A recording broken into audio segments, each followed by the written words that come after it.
Hello guys, કેમ છો? I hope કે બધા મજામાં હશો.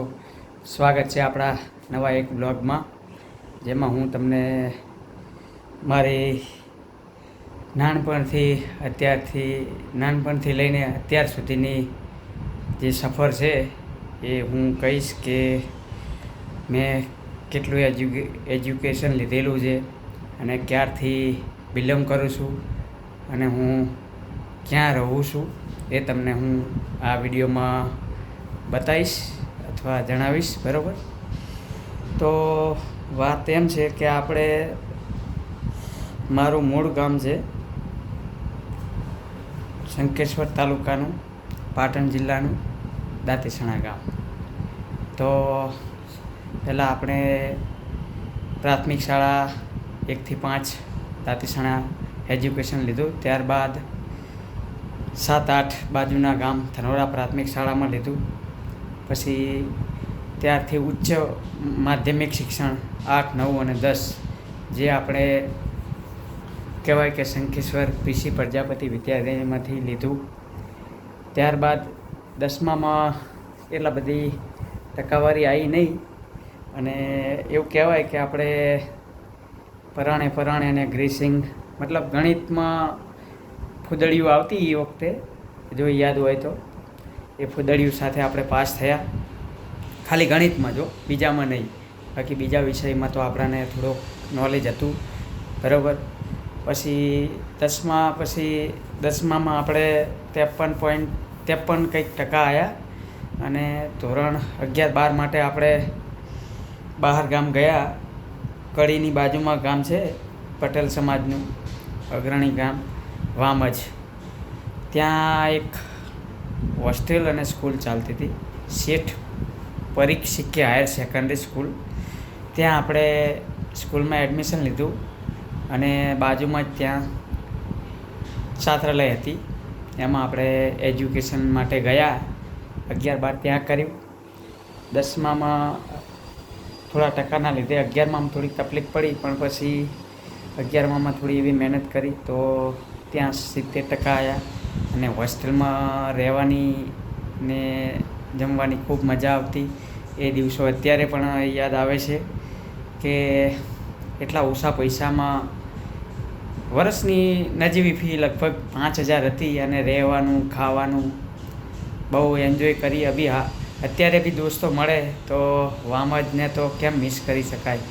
અને આ વિડીયોમાં એ જણાવું કે જે મારા મિત્રો હોય અને વામજથી ભણેલા હોય અને આ વિડીયો જો એમના સુધી પહોંચે તો એ બધા દોસ્તોને હું બહુ મિસ કરું છું. અને કમેન્ટમાં લખીને જણાવજો કે હું પણ વામજ આ સાલમાં ભણેલો હતો. બરાબર. પછી 11મામાં સારા એવા ટકા 70 ટકાની આજુબાજુ આવ્યું અને પછી આપણે 12મામાં 72.57 આવ્યા. પછી 12મા ધોરણમાં આપણા મેરેજ થઈ ગયા 2006માં. પછી એનાથી આગળ કોલેજ માટે આપણે શંખેશ્વર પાછા વળીને આપણા ગામથી શંખેશ્વર આવી ગયા. પછી ત્યાંથી આપણે ગ્રેજ્યુએટ થયા. બરાબર. 3 વર્ષ પૂરા કર્યા. એમાં પણ એ જ માથાકૂટ, અંગ્રેજી આવડે નહીં. અંગ્રેજી અત્યારે બી મને ઓછું જ ફાવે છે, જે છે એ હું તમારી સામે કહું છું. બરાબર. ગણિત બી નહોતું ફાવતું. પછી ધીમે ધીમે આપણે કોલેજ પાસ કરી અને ગામડે થોડા ટાઈમ માટે ખેતી પણ કરતા હતા. પણ આપણને એમ લાગ્યું કે ત્યારે એ વખતે ખેતીમાં એટલું બધું ડેવલપમેન્ટ નહોતું અને કંઈ આવક નથી આવતી, તો આપણને એમ થયું કે ચાલો આપણે કંઈક સારા ભવિષ્ય માટે આગળ જઈએ. અને એમ કરીને મને અમદાવાદ લાવનાર શ્રી અમારા ગામના વઢેર રમેશભાઈ લક્ષ્મણભાઈ, બરાબર, જે અત્યારે અમદાવાદ મ્યુનિસિપાલિટી કોર્પોરેશનમાં એસઆઈ તરીકે નગરી હોસ્પિટલ ગુજરાત કોલેજની બાજુમાં ત્યાં ફરજ બજાવે છે. તેમનો ખૂબ મોટો ફાળો રહેલો છે આપણી કારકિર્દીમાં. એમને બધું આપણને ઘણું માર્ગદર્શન આપ્યું છે અને ઘણું સમજાવ્યું છે કે ક્યાં જવાથી શું કરવાથી શું થાય. બરાબર. એ પછી મને એક દિવસ કે ચાલ તને હું અમદાવાદ લઈ જાઉં, અને એ મને અમદાવાદ લાવ્યા. ત્યાર પછી આપણને જોધપુર હોસ્ટેલ નાળોદા રાજપૂત સમાજની હોસ્ટેલ છે એ પોતે પણ ત્યાં રહેતા હતા. ત્યારે એ નોકરી નહોતા લાગેલા. પછી મેં ત્યાં સેટેલાઇટ જોબ કરી ડીમાર્ટમાં 2 વર્ષ, ડીમાર્ટ સ્ટોરમાં, બરાબર. એમાં પણ બી આપણને સારો સપોર્ટ મળ્યો, સારું બધું મળ્યું. પણ સમય સંજોગ કહેવાય આપણા નસીબમાં નથી હોતું, એટલે એ આપણા હાથમાંથી જતું રહ્યું. કારણ કે હું રહેતો વઢવ અમદાવાદ અને નોકરી હતી આપણી શિવરંજની, એટલે આવવા જવામાં બહુ તકલીફ પડતી. પછી ત્યાંથી લઈને આપણે થોડા ટાઈમ પછી આપણા ઘરે દીકરી બા અંજુબાનો જન્મ થયો અને ત્યારથી મેં એ જોબ છોડી અને ઘરે મેં સિલાઈ કામ ચાલુ કર્યું. એ મારા મામાની દુકાને મને કામ મળી ગયું. પછી ત્યાં પણ 7-8 હજારના પગારમાં આપણે કામ કરતા. ધીમે ધીમે સિલાઈ કામ ચાલુ કર્યું અને મામાએ આપણને ખૂબ સપોર્ટ કર્યો, બરાબર. અને આપણને ખૂબ શીખવાડ્યું અને મારા ઘરનાને પણ બી એમને શીખવાડ્યું. આખી જનરી વિશે તમને હું વાત કરું છું પહેલેથી, બરાબર. પછી થોડા ટાઈમ પછી એક ભાઈબંધ આપણને મળ્યો. તો 2016-17માં આપણે થોડીક કોમ્પિટિટિવ એક્ઝામની તૈયારીની શરૂઆત કરી. પણ એમાં બી આપણું બેડ લક હશે કે 2019માં જે આપણે બિન સચિવાલય આપી એનું પેપર ફૂટી ગયું. પછી એના પછી એક કોન્સ્ટેબલ આપી, એ પણ પેપર ફૂટી ગયું. એમ 1-2 પેપર ફૂટી ગયા અને પછી ધીમે ધીમે પછી તો 2019માં કોરોના આવી ગયો અને બધું વાતાવરણ ડામાડોળ થઈ ગયું.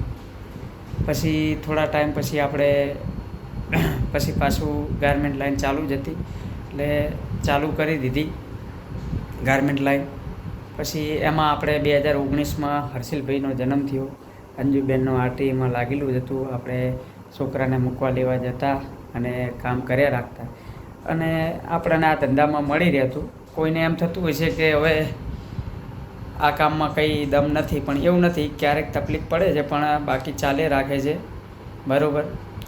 બીજું પછી ત્યાંથી આગળ આપણે તૈયારી કરવાનું છોડી દીધું અને ફૂલ ટાઈમ આપણે ગારમેન્ટ લાઈનમાં જ આપી દીધો. 2012થી આપણે આપી દીધો, બરાબર. અને પેપરમાં આપણને એક્ઝામ આપી એમાં ઘણા આપણને અનુભવ પણ બી મળ્યા. અને મેં તૈયારી એટલી કરી થોડી ઘણી, જ્યારે ટાઈમ મળતો એટલે મેં એના ચોપડા મૂક્યા છે. હું તમને બતાવું તો તમને એમ થશે કે ચમનભાઈ તો બહુ તૈયારી કરી હશે, પણ સમય સંજોગ એ નહીં હોય. 12મામાં આપણે પીટીસી એ વખતે મારે 73.57 એટક્યું હતું અને મારે હતા 75.57. 1% માટે આપણી પીટીસી રહી ગઈ અને આપણને આ બધું કામ કરવું પડ્યું. પણ હવે ભગવાને આપણને જે આપ્યું છે એમાં રહેવું પડશે, એના વગર કંઈ ઉદ્ધાર નથી. જે થયું સારું થયું. અત્યારે બી આપણે ખુશ જ છીએ. આપણી પાસે અહીંયા અમદાવાદમાં રહેવા ભલે ભાડે રહીએ છીએ પણ આપણે આપણી રીતે ખુશ છીએ, બધું સારું છે. એટલે કોઈ જીવનમાં નાસીપાસ થવાની જરૂર નહીં, બરાબર. ભગવાને ઘણાને કેટલું કાંઈ આપ્યું નહીં હોતું, બરાબર. અને આપણે અવારનવાર એના વિશે કંઈ કહેવાની જરૂર હોતી નહીં. તો પછી અત્યારે હાલ બી આપણે આ ગારમેન્ટ લાઈન બને એટલે ચાલુ જ હોય છે. આજે આપણે કામ નહીં આવ્યું, થોડું પતી ગયું હતું. હવે 2 દાડા પછી આવશે, રજા રહેશે, બરાબર. અને આપણી ચેનલમાં નવા હોય તો લાઈક કરજો, સબસ્ક્રાઈબ કરજો, કમેન્ટ કરજો અને વિડીયોમાં જો કોઈ ભૂલ આવતી હોય તો તમારા નાનો ભાઈ ગણી મને માફ કરશો, બરાબર. બીજું તો જનરલમાં કંઈ રહી જતું નહીં. કોલેજ કરી પછી આપણે અમદાવાદ આવી ગયા અને અહીંયા જ આપણે સેટ થઈ ગયા. અને હું અત્યારે બી કહું છું કે હું અહીંયા મારા શોખ ખાતર નથી રહેતો, પણ બાળકોના એજ્યુકેશન માટે જ હું અહીંયા અમદાવાદ રહું છું અને આ કામ કર્યા જાઉં છું, બરાબર. ઘરે આપણે ખેતી બી છે, મોટા ભાઈ બી છે, એ અહીંયા જ રહેતા હતા, બરાબર. અને ઘરે ખેતીમાં છે સારું, પણ આપણને અહીંયા એજ્યુકેશનનું સારું લાગે છે એટલે આપણે અહીંયા રહીએ છીએ, બરાબર. અને એજ્યુકેશન માટે આપણે બાળકોને બહાર મૂકીએ એના કરતાં અહીંયા ભાડું ભરીને રહી અને પૂરું કરીએ છીએ. તો એમાં કંઈ ખોટું નહીં, બરાબર. તો ચોક્કસથી બધાને જણાવું કે આપણી ચેનલ લાઈક કરો, સબસ્ક્રાઈબ કરો, કમેન્ટ કરો, બરાબર. અને નવા બ્લોગ માટે જોતા રહો. જય બહુચર, જય માતાજી.